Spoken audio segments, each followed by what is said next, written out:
In the last section, we got our text field to appear on the screen right here, and we've got our label and the hint text displayed on there as well.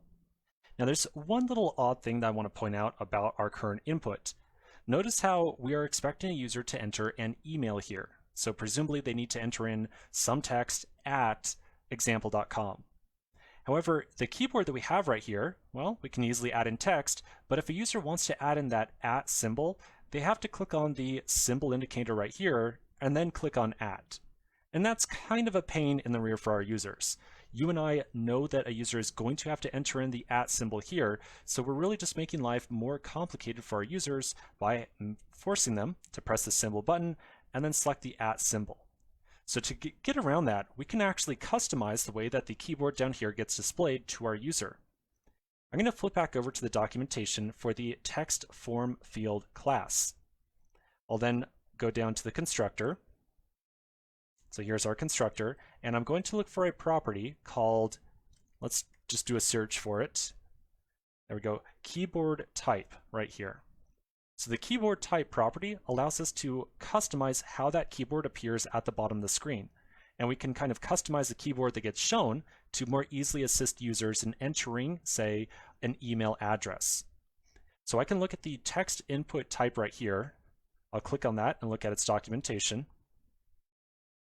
Then inside of here, I'm going to scroll on down to the very bottom and find the constants section. So these constants right here are constant keyboard types that specify exactly how the keyboard is displayed on the screen. You can pretty much read the text, and I think you'll very quickly get a good idea of what these are used for. So if we want to show a keyboard that optimizes the display for email addresses, well, we're going to use this email address constant right here.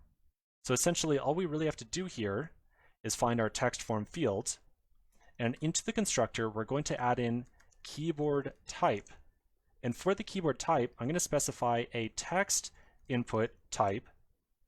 And I'm going to reference that email address thing, like so. Now, notice how we are referencing a constant value on a class here. So we do not have to create an instance of the class first. We can just freely say, here's the class we're looking at, and I want to access this class property on the class. So just text input type dot email address. So if we now save this and refresh our emulator again,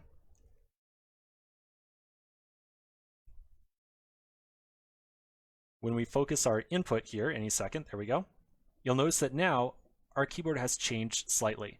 So now right next to the space, we've got the at symbol, which just makes it a little bit easier for our users to add in the at symbol and then continuing to type in the rest of the email address without having to access that symbol menu.